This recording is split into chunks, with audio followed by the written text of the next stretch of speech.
ఈ సంఘ విద్రోహ శక్తులు ఎలా ఉంటారు, వాళ్ళని ఎలా పసిగట్టాలి, వాళ్ళ గురించి ఎలా రాయాలి, ఒక ప్రత్యేకమైన భాష పదబంధాలు కూడా వీళ్ళు తయారు చేశారు.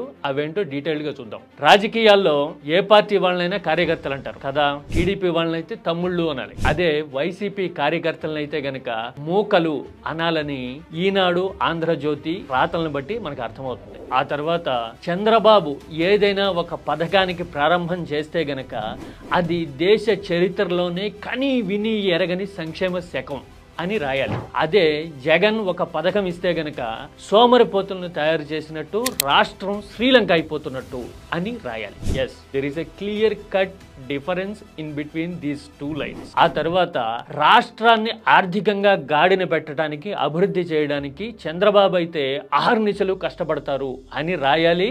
ఆ విషయాన్ని ఆయన కూడా చెప్తారు. అదే జగన్ ఉండగా అయితే గనక ఏ పథకాలు, ఏ విధానాలు అనే దాంతో సంబంధం లేకుండా జగన్ ప్యాలెస్ లో ఓన్లీ వీడియో గేమ్లు మాత్రమే ఆడతారు అని రాయాలి అనేది ఈనాడు, ఆంధ్రజ్యోతి పాలసీ. ఇక రాష్ట్రానికి సంబంధించి, ప్రభుత్వానికి సంబంధించి విధానాల్ని క్వశ్చన్ చేస్తే గనక, ఎప్పుడు జగన్ అధికారంలో ఉన్నప్పుడు టీడీపీ, చంద్రబాబు నాయుడు రాష్ట్రం కోసం పోరాడుతున్నారు కాబట్టి జగన్ ని తప్పుబట్టారు, విమర్శించారు, క్వశ్చన్ చేశారు అనుకోవాలి. అదే చంద్రబాబు అధికారంలో ఉండగా వైసీపీ గాని, జగన్ గాని క్వశ్చన్ చేస్తే గనక సంఘ విద్రోహులు అయిపోయినట్టు, రాష్ట్రానికి అభివృద్ధికి విఘాతం కలిగిస్తున్నట్టు, అసలు తాట వలిచేస్తా అని వార్నింగ్ ఇవ్వాలి. చంద్రబాబు అయినా ఇవ్వచ్చు, లేదంటే కనుక చంద్రబాబుకి అనుకూలంగా ఉన్న మీడియా అయినా ఇవ్వచ్చు. ఇది ఎవరైనా ఇవ్వచ్చు అనమాట. ఇది లేటెస్ట్ నిబంధన. ఆ తర్వాత శాంతి భద్రతల విషయంలో కూడా కొన్ని పాలసీలు క్లియర్ గా ఉన్నాయి. ఎన్ని ఎక్కువ కేసులు ఉంటే అంత ప్రయారిటీ ఇస్తాము మేము అధికారంలోకి వచ్చిన తర్వాత అని ఒక నాయకుడు హోదాతో, స్థాయితో సంబంధం లేకుండా ప్రకటించాడు అనుకోండి,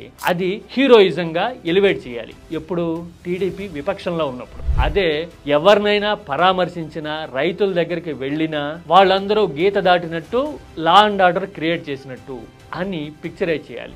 ఇదెప్పుడు టీడీపీ అధికారంలో ఉన్నప్పుడు. అంటే జరిగే ఘటనలు, పరిణామాలు సిమిలర్ గా ఉండొచ్చు, కానీ రెస్పాన్సెస్ మాత్రం ఎంత డిఫరెంట్ గా ఉంటాయి అనేది చెప్పడానికి ఇప్పుడు నేను చెప్పిన 5-6 ఇష్యూస్ ఒక ఉదాహరణ.